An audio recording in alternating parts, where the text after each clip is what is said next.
C'est un épisode hors série, extra, test. En fait, c'est l'épisode où je vous disais que j'allais vous parler d'occupation double. Puis là, je ne sais pas si je vais vous parler d'occupation double. Je me pose la question. Et aussi, autre chose, je me suis acheté un micro sans fil. Alors, je peux me permettre de vous faire un épisode spécial de podcast pendant que je conduis. Donc, j'ai les 2 mains sur le volant. Je suis entre les 2 rives.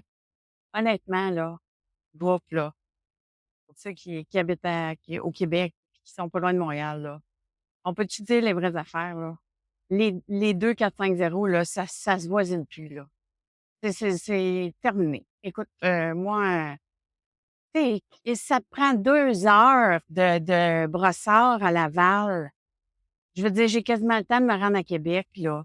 Alors, je trouve ça vraiment intense. On est samedi en plus. Il me semble que le samedi, ça devrait mieux se faire, mais bref, c'était très, très, plus, user-friendly, là, de faire, les 2 rives. Mais bon, c'était un anniversaire de famille qu'on avait cet après-midi. Alors, c'est certain que j'allais pas manquer ça, sauf que c'est ça, ça fait des longs moments dans l'auto. Alors, je me suis dit: «Tiens, tiens, je pense que j'ai mon micro dans ma sacoche. Je vais l'essayer». Alors, puis comme je vous avais dit que je faisais des tests, j'allais voir si j'allais vous parler d'occupation double. Finalement, jeudi soir, après avoir écouté l'émission, j'ai fait: «Non». Ben, tu sais, tant qu'à c'est ça, c'est que 2 choses, 2 réflexions par rapport à mon commentaire sur occupation double ou pas. Première affaire, c'est que quand je réécoute, là, le premier épisode que je vous ai fait, je me sens comme si je livre pas vraiment le fond de ma pensée. Je tourne autour du pot, pour plusieurs raisons. Un, c'est des humains, ces gens-là, donc c'est plus facile de c'est plus facile dans notre salon de penser certaines affaires, mais moi, j'ai beaucoup de compassion pour ceux qui font ça.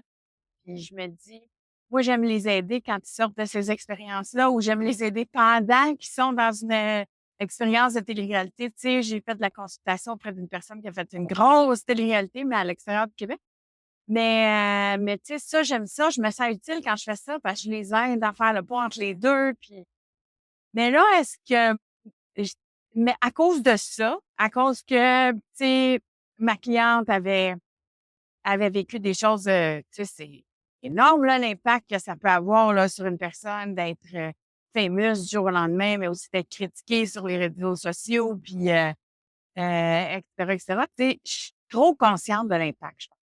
Je suis trop consciente de l'impact que ça a sur eux maintenant que je suis passée de l'autre bord.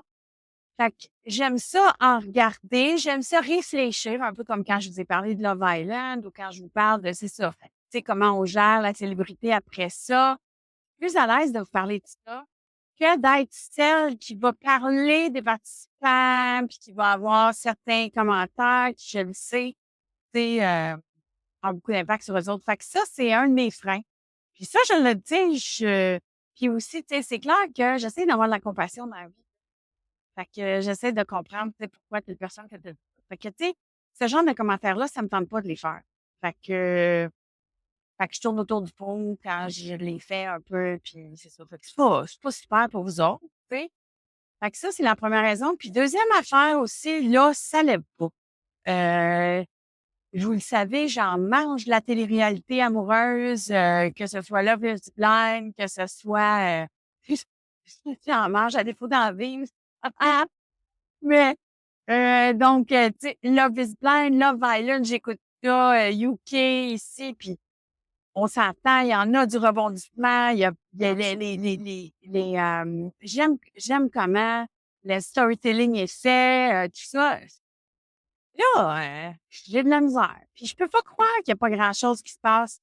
Des fois, je me pose des questions. Pour eux autres, je me dis: «Est-ce que ce manque de contenu qu'on a là, puis ce manque de storyline, est-ce qu'on l'a parce qu'il y a pas assez de budget puis qu'ils filment pas tout le temps?» Des fois, je me pose avec cette question-là, hein. Tu sais, dans Big Brother, je me posais cette question-là. Je me disais: «Ouais, il manque des bouts des fois». C'est comme s'il y a pas de technicien, tu sais, il y a pas parce que ça coûte cher, hein, d'avoir des gens présents 24 heures sur 24 qui filment 24 heures sur 24, des caméras, des moniteurs, des monteurs, des storytellers 24 heures sur 24 et des fois, ils vont manquer des affaires. Même dans les gros Love Island, ils vont parfois manquer des choses parce que c'est ça, tu sais, la main-d'œuvre, ça coûte cher. Fait que est-ce que c'est ça dans Occupation Double? C'est-tu qu'il manque de juice parce qu'il y a pas de monde quand ça se passe? J'ai l'impression que je trouve au niveau de ce qui me déçoit le plus, là, c'est le character development. OK? Je trouve que on nous montre c'est très présent en surface qu'on nous montre, puis je le comprends pourquoi ils font ça. Je vous explique une petite parenthèse, peut-être que vous savez pas. Puis ça, c'est Survivor qui a commencé ça, je pense. C'est qu'ils vont pas vous montrer les passes où chacun des personnages, ou, tu sais, c'est des vraies personnes, là. Mais souvent, ces gens-là, le soir, ils passent des heures et des heures ensemble, ils vont se faire des confidences, ils vont se parler de leur vie, ils vont se parler des vraies affaires, tout ça. Ils vont se parler de leur personnel et intime. Et ça, les producteurs de télé-réalité, ils ont arrêté de partager ces moments-là avec les téléspectateurs. Un, parce que souvent, c'est de la compétition, ça n'a rien à voir avec la compétition, surtout dans Big Brother. Deux, parce qu'ils se sont rendus compte que quand les gens sont critiqués sur des choses intimes comme ça, c'est trop dommageable. Puis c'est correct, hein? Moi, je trouve ça vraiment correct. Donc, les gens vont se dévoiler, puis ils savent qu'ils sont filmés. Tu sais, dans Big Brother, ils vont le savoir qu'ils sont filmés. Fait que, tu sais, à quelque part, au départ, quand les producteurs partageaient un peu tout ça, ils se disaient, ben les gens, ils ont signé pour ça, là, tu sais, ils savent que ça va être. Sauf que, est-ce qu'on est obligé de leur magasiner du trauma? Pas nécessairement. Alors, ils vont se garder une petite gêne sur ce qu'ils vont dire des participants. Sauf que là, on sait à peu près pas, tu sais, on sait rien sur les participants. Puis là, le plus gros exemple, c'est là, encore une fois, c'est la fille Black qui est partie en premier dans Occupation Double. On est un petit peu tannés de ça. Puis il y a bien des gens qui sont mieux placés que moi pour aller critiquer ça. Mais dites-vous juste une affaire, c'est que moi et ma fille, parce que moi, ma fille est métisse, fait que moi et ma fille, on chialait dans le talon, là, c'est sûr. Puis moi, encore plus qu'elle, là, tu sais. Elle est moins chialeuse que moi de nature, ma fille. Fait que, tu sais, on chialait, puis, tu sais, c'est comme puis en plus, c'est ce que je trouve dommage, c'est que la fille avait l'air d'avoir parce que clairement, s'ils l'ont choisie, c'est qu'elle a une super personnalité, cette fille-là. Puis clairement, s'ils l'ont choisie, c'est parce qu'elle est super charismatique. Mais est-ce qu'on a vu ça dans les épisodes? Zéro. Est-ce qu'on sait même qu'est-ce qu'un peu où ce qu'elle reste, d'où elle vient, qu'est-ce que c'est son histoire? À rien. Tu sais, à un moment donné, au départ, donc, dans Survivor, et ils ont commencé à ne pas parler de ça, justement pour protéger les gens, bon, blablabla. Par contre, depuis qu'ils ont étendu ça à 1 heure et demie par épisode, je conduis, hein. Et là, depuis donc qu'ils ont commencé à faire ça 1 heure et demie par épisode, ils ont commencé quand même des fois à les faire nous montrer des portraits des participants. Des portraits d'eux autres pour qu'on comprenne leur contexte, d'où ils viennent, qui sont leurs parents, quels ont été leurs enjeux, pour qu'on les comprenne un peu mieux.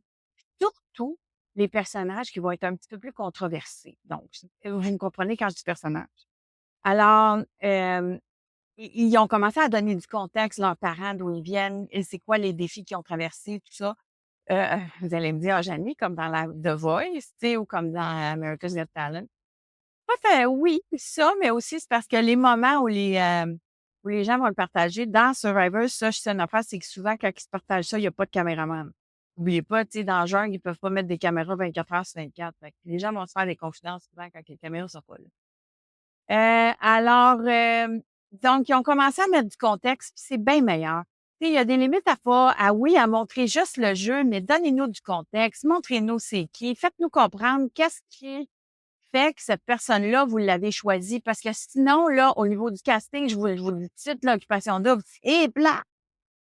Tu sais, comme je vous dis, là, Félix, que j'avais trouvé le plus intéressant, et dans la première semaine, là, on s'entend, il a fait le voyage, puis, tu sais, ça n'a pas cliqué avec elle, puis c'était d'une platitude incroyable. Ça a pris quelqu'un sur le web pour quitter Félix, c'est un programmeur web, quelqu'un qui est, tu sais, qui est particulier, tout ça. Bon, on a-tu compris quelque chose de ça dans Occupation Double? Pas tout. On l'a pas compris dans l'émission. Il faut aller sur le web pour comprendre les affaires. Tu sais, les gens vont. Ça, c'est pas bon. Tu sais, quand tu as 5 émissions par semaine, il faut aller sur le web pour comprendre les affaires, là. Parce que, ou bien, pourquoi ils font ça? Je sais qu'ils ont des OD week-end maintenant. C'est parce qu'ils veulent qu'on aille écouter. En tout cas, je trouve que c'est ça. Il y a pas. Puis, tu sais, au début, c'est pas parce que c'est pas à la caméra. OK? Le character development, là. Donc, le character development, c'est qui? Elle. C'est qui, lui? Puis pourquoi vous l'avez pris? Alors, c'est sûr que c'est là parce qu'au début, les gens vont parler d'eux, puis ça, puis à la limite, ils nous avaient montré ça, puis ils nous faisaient découvrir les gens à la place de nous montrer à quel point il se passe rien entre les candidats parce que l'idée de la maison mixte, que ça fait, c'est qu'ils sont tellement dans la retenue, tellement dans leur tête, parce que là, ils se disent, je veux pas y aller parce que d'un coup, que j'aime quelqu'un dans l'autre maison, puis là, je veux pas être étiqueté tout de suite, puis là, ils sont ultra dans leur tête, ce qui donne un show très plat. Parce qu'il y a pas de coup de cœur d'avance ou s'il y en a, ben ils se retiennent. Fait que je trouve c'est ça. Fait que je me dis là, qu'est-ce que je vais vous dire d'Occupation Double? En tout cas, si ça continue comme ça, j'en parlerai pas.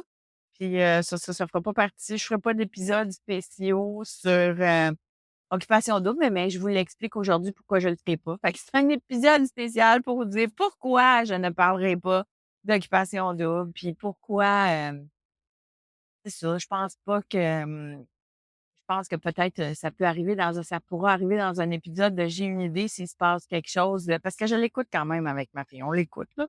C'est notre émission, qu'on écoute ensemble. On s'en choisit toujours une, là. Quand Big Brother joue, c'est celle-là. Ma fille, c'est son préféré. Big Brother, Québec, maintenant, rendu qu'elle aime plus que les États-Unis. J'écoute, Big Brother, la saison américaine, et que j'ai de la misère. J'ai de la misère cette saison-ci,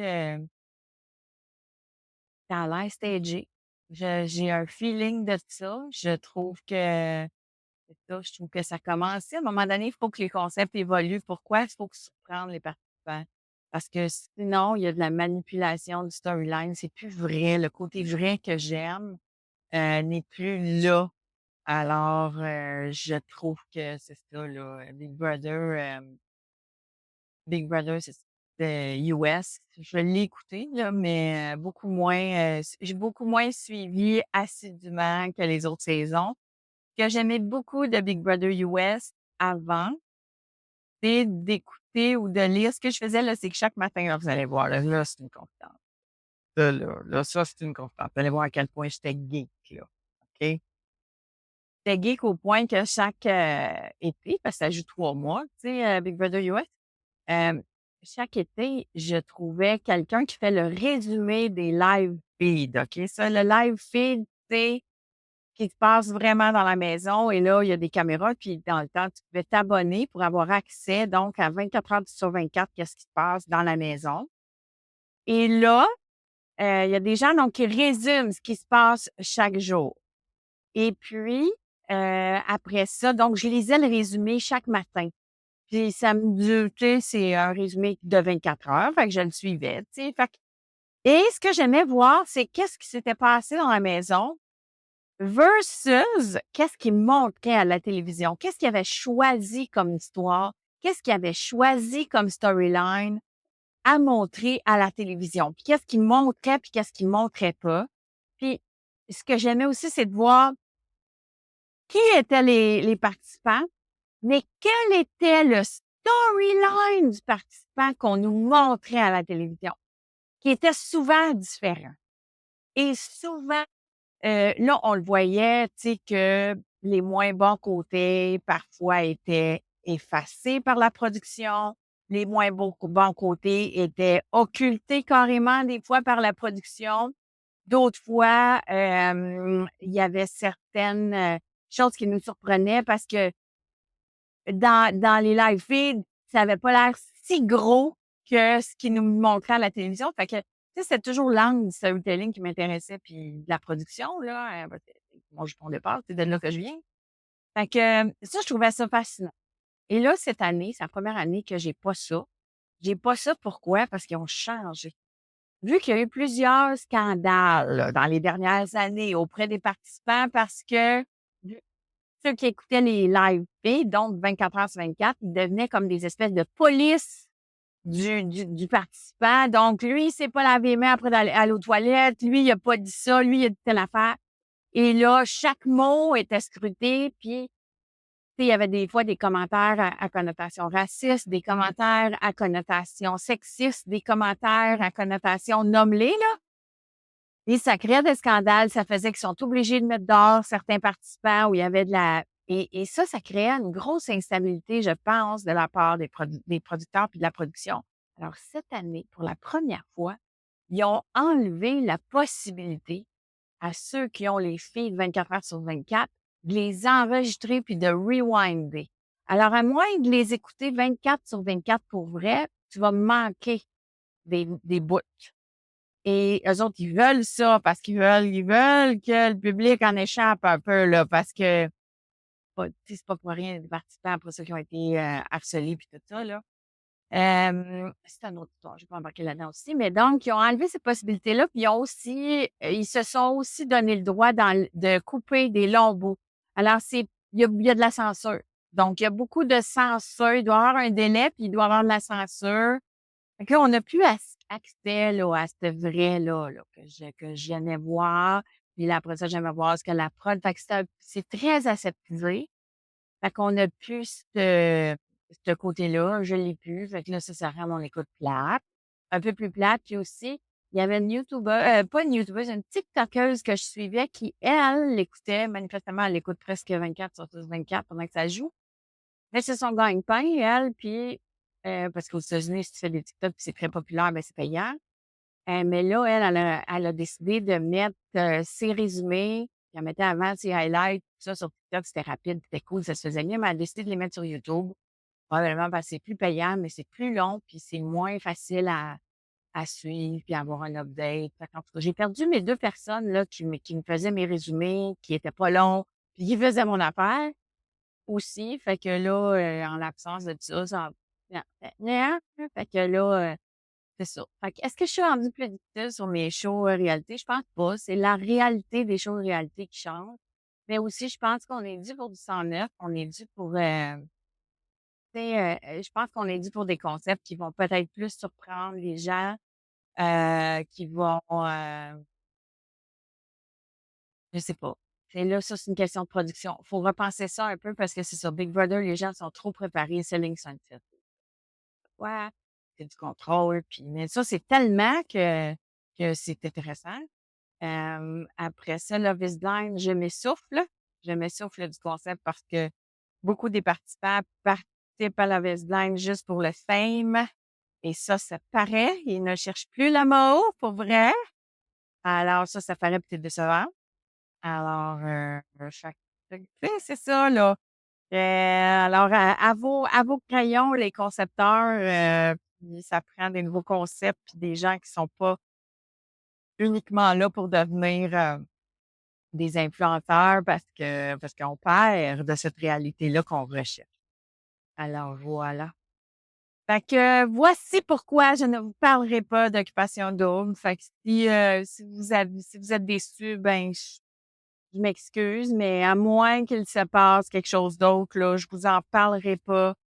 En tout cas, je vous ferai peut-être un ou 2 épisodes spéciaux d'ici la fin, si jamais il se passe des choses, exceptionnelles qui méritent commentaires, débats, mais, comme c'est là, on va laisser ça, à notre écoute pour notre entertainment only. L'analyse, par contre, je vous l'offre aujourd'hui. Je vous souhaite un bon week-end. Et parce que là, au moment où je vous parle, ouais, je suis entre mes 2 rives, je suis collée comme faux dans le trafic. Hey, je peux-tu pogner les nerfs? Parlant d'occupation double, je peux-tu pogner les nerfs? Le Royal Mount, là, tout qu'est-ce qu'on voulait pas, là, c'est qu'on l'a, là. Tu sais, là, vous avez pas idée, là, d'à quel point ça a pas de bon sens. Ah non, à quel point ça a pas de bon sens, le trafic, là. Là, tu sais, le samedi, dimanche, au moins, on était capable d'aller à Laval, là, Des caries, c'était pas la fin du monde, puis la 13, c'était pas la fin du monde. Mais là, à cause du Royal Mount, oubliez ça. Oubliez le projet. C'est fou. Surtout à l'heure qu'il est là, il est 5 heures. Moi, je suis pognée ici, là. Je vais être pognée pendant 1 heure. Fait que ça va je suis partie, là. Il est 17h51. Je suis partie à 4h30 de Laval, de où j'étais. Oui, j'étais loin dans Laval, Saint-Eustache. Je suis partie de 4h30 à Saint-Eustache. Il est 17h51. Je suis même pas proche de Brossard. Même pas proche, là. Je suis même pas arrivée sur des carrés. Même pas arrivée. Je suis pognée sur le métropolitain. Peux-tu pogner une heure? J'ai pogné une heure. Fait que si, en hommage à Laurie d'Occupation Double, qu'on n'oubliera jamais, je peux te pogner une heure. J'ai pogné une heure. À tout le monde.